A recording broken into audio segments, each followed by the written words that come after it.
Welcome to wild wolf. నేను మీ Zakir Hussain. Producer Bunny Vasu బడా హీరోలపై గురించి కొన్ని సంచలనమైన కామెంట్స్ చేశారు. సో ఎందుకు చేశారు ఏంటి తెలుసుకుందాం. ప్రస్తుతం మనతోటి సీనియర్ జర్నలిస్ట్ జగదేవ్ గారు ఉన్నారు. వెల్కమ్ చెప్పేద్దాం. Hi sir. నమస్తే. నమస్తే జకీర్. ఏంటి సార్ బన్నీ వాసు గారు బడా హీరోల పైన ఫైర్ అవటం ఏంటి? ఫైర్ అవటం కాదండి, కొన్ని సంచలనమైన వ్యాఖ్యలు కూడా చేసినట్టు తెలుస్తుంది. సంచలనం పర్టికులర్గా పేరు పెట్టలేదు, కానీ ఆయన చెప్పేవన్నీ వాస్తవాలు, నిజాలే. ఎందుకంటే ఆయనే కాదు, నిన్న మొన్న ఎస్వి కృష్ణారెడ్డి గారు బర్త్డే కూడా బండ్ల గణేష్ గారు ఇదే వ్యవహారం చెప్పాడు. ఆయన కూడా కొండ బద్దలు కొట్టినట్టే చెప్పాడు. ఓకే. అంటే నేను ఎప్పుడు చెప్పేది ఏంటంటే, ఇండస్ట్రీకి గాడ్ ఫాదర్ ప్రొడ్యూసరే, తండ్రి స్థానంలో ఉన్నవాడు ప్రొడ్యూసరే. ఎందుకంటే ఇంటి యజమాని తండ్రి. సో ఇండస్ట్రీకి కూడా ఇంటి పెద్ద ఎవడంటే ప్రొడ్యూసరే. ప్రొడ్యూసర్ పచ్చగా లేకపోతే, చక్కగా లేకపోతే ఏ ఇండస్ట్రీ కూడా పచ్చగా ఉండదు. అయితే ఈ మధ్యకాలంలో డిస్ట్రిబ్యూటర్లు ఎగ్జిబ్యూటర్ల వ్యవహారం, నాకు పావలా వాటా, నీది 10 పైసల వాటా, నీది 5 పైసల వాటా కొట్టుకోవడం. మీరు థియేటర్ ఎంత ఆడినా ఆడకపోయినా, కలెక్షన్స్ వచ్చినా రాకపోయినా, ప్రేక్షకుడు థియేటర్కి వచ్చినా రాకపోయినా, నా థియేటర్ అంటే నాకు ఇచ్చేయాలి, నాకు రోజువారి కలెక్షన్ ఎంత కావాలో ఉంటుంది, నాకు ఇచ్చేసి కావాలంటే మిగిలింది నీకు ఇస్తాను అనేలాగా థియేటర్స్కి ఎగ్జిబ్యూటర్స్కి మధ్యన ఇష్యూ నడుస్తుంది. మొన్న జూన్ 1 నుంచి బంద్ అనుకున్నారు, మళ్ళీ విరమించుకున్నారు. ఇది అయినా ఇంకా తేలలేదు. ఓకే. అయితే సింగిల్ స్క్రీన్లు ఇప్పటికే చాలా తగ్గిపోయాయి. చాలా వరకు అవి ఫంక్షన్ హాల్స్ అయిపోయాయి. కొన్ని ఊర్లలో ధాన్యం మిల్లులు అయిపోయాయి. కొన్ని దగ్గరలో అయితే వినాయక చవితికి బొమ్మలు తయారు చేసుకునే గొడవలా తయారయ్యాయి. నేను చూశాను ప్రత్యక్షంగా. సో ఇట్లాంటి సింగిల్ స్క్రీన్లు మూసుకుపోతే ఇంకొక రాబోయే 3-4 ఏళ్లలో ఆల్మోస్ట్ ఆల్ సింగిల్ స్క్రీన్లు అన్నీ కూడా మూతపడిపోతాయి. ఎందుకంటే వాటి నిర్వహణ వ్యయం చాలా ఎక్కువైపోతుంది. సో దీనికి కారణం ఏంటి? సినిమాలు ఎక్కువగా రావడం లేదు. వచ్చిన చిన్న చితక సినిమాలు ఎప్పుడు వస్తాయి, రావాల్సింది. ఎందుకంటే పరిశ్రమకి కొత్త నీరు అవసరం. వస్తారు, వాళ్ళ టాలెంట్లో ఉన్నవాడు, వాడు అదృష్టం బాగుంటే వాడు వచ్చిన కొత్త వాళ్ళలో మరొక రాబోయే రోజుల్లో సూపర్ స్టార్గా మారే పరిణామం ఉంటుంది. బట్ పెద్ద హీరోలు, సూపర్ స్టార్లు వాళ్ళు నిలబెట్టాలిగా. ఎక్కడ నిలబెడుతున్నారు?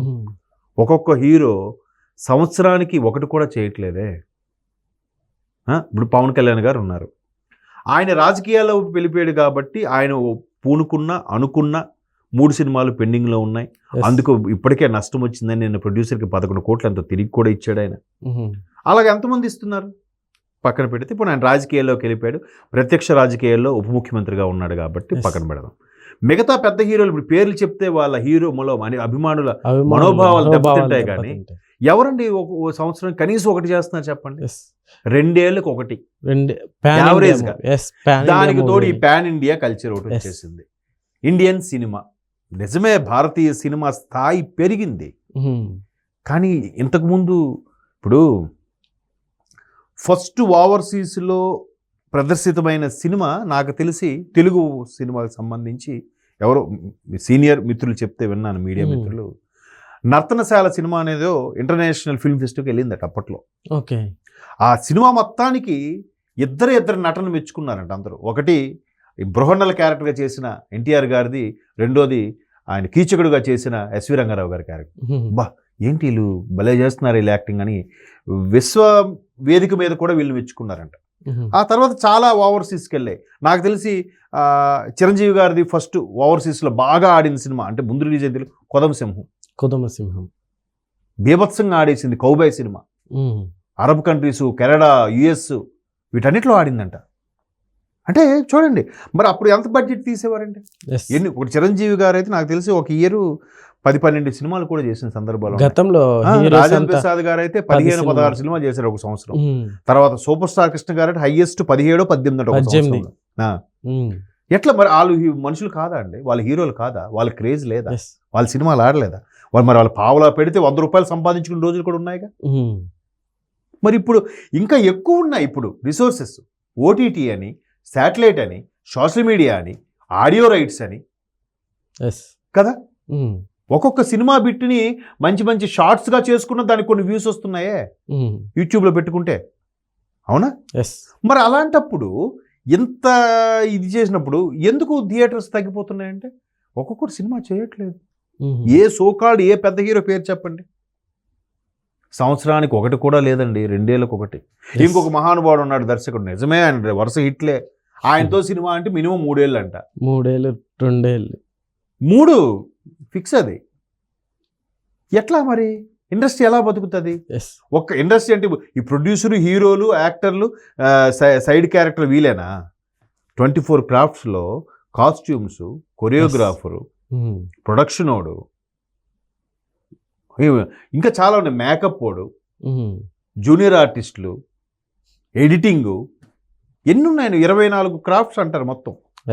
20 క్రాఫ్ట్స్ వీళ్ళు రోజువారీ బతకొద్దా? సినిమా ప్రతి ఒక్క స్టూడియోలో నడుస్తూ ఉంటే వాళ్ళకి ఎప్పుడు అందరికీ పని ఉంటే అబ్బా హ్యాపీ కదా. వాడికి సంవత్సరంలో 365 రోజుల్లో 300 రోజులు పని ఉందనుకోండి, ఆడ హ్యాపీగా వెళ్ళిపోతుంది. ఇవాళ మీరు కృష్ణానగర్, అది ఇంద్రానగర్ చూస్తే ఎంతోమంది జూనియర్ ఆర్టిస్టులు వీళ్ళు సఫర్ అయిన సందర్భాలు ఉన్నాయి. వాళ్ళేంటి, వేరే పని రాదు, వేరే పనికి వెళ్ళలేరు. ఇది సినిమా, ఈ యాక్టింగ్ తప్ప వేరే విద్య రాదు వాళ్ళకి. ఎట్లా బతుకుతాడు చెప్పండి? అలా పచ్చగా ఉంటే థియేటర్స్ కూడా ప్రపోర్షనేట్గా పచ్చగా ఉంటాయి. ఇప్పుడు థియేటర్స్తో కూడా మళ్ళీ అక్కడ కూడా ఇంకో కొన్ని క్రాఫ్ట్స్ ఉంటాయి.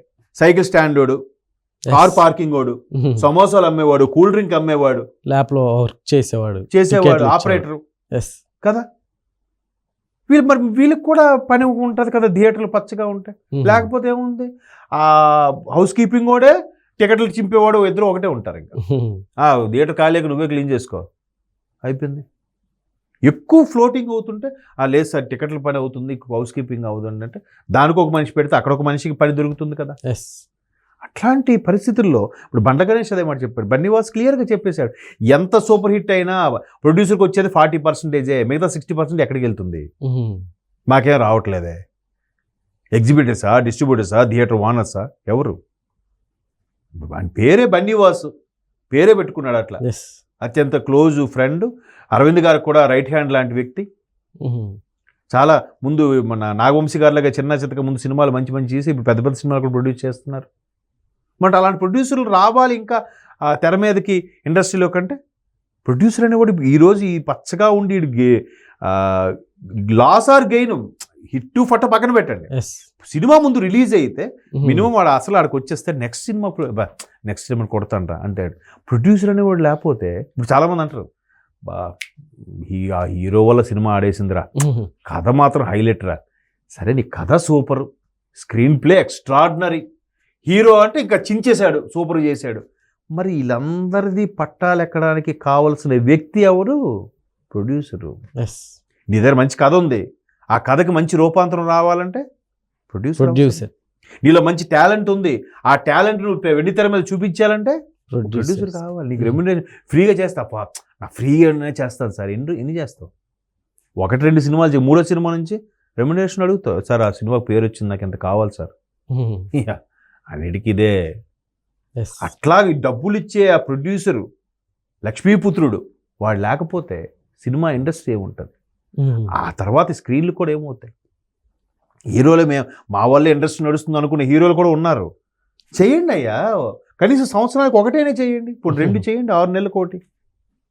నిన్న బండ్ల గణేష్ గారు కూడా ఏం చెప్తున్నారు, ఎస్వి కృష్ణారెడ్డి గారు ఒక సినిమా ప్రకటించాడంటే కొబ్బరికాయ కొట్టిన రోజే గుమ్మడికాయ ఎప్పుడు కొడతాం కూడా చెప్పేవాడంట. పలానా డేట్లో రిలీజ్ సినిమా అంటే రిలీజ్. ఇప్పుడా ముందు జూన్ అంటున్నారు, జూలై అంటున్నారు, మళ్ళీ ఆగస్ట్ అంటారు, దసరా అంటున్నారు, మళ్ళీ క్రిస్మస్ హాలిడేస్ అంటున్నారు, సంక్రాంతి అంటున్నారు. ఏంటి అది? ఎంత నష్టం ప్రొడ్యూసర్కి.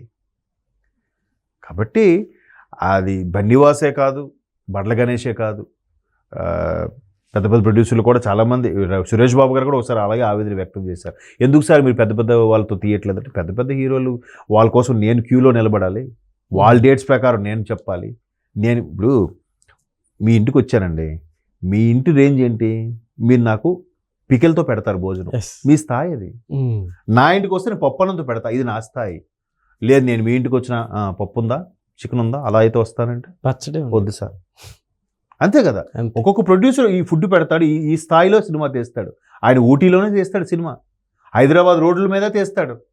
లేదు నాకు యూరోపియన్ కంట్రీస్లోనే షూట్ మొత్తం ఉండాలి. ప్రొడ్యూసర్ ఎక్కడి నుంచి వస్తాడు? ఎంతమంది ఉన్నారు?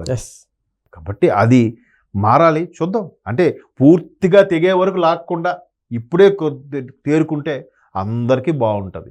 ఇప్పుడు పావలా వాటా కోసం కొట్టుకుంటున్నారు ఎగ్జిబిటర్లు, థియేటర్ ఓనర్స్. సినిమాలో లేకపోతే ఇంకేం మాట్లాడుకుంటే ఏం కొట్టుకుంటారు? ముందు సినిమా రానివ్వండి. ఒక్కొక్క హీరోకి రిక్వెస్ట్ చేయండి, సార్ సంవత్సరానికి 2 సినిమాలు చేయండి సార్ అని. చూద్దాం. Okay sir, thank you.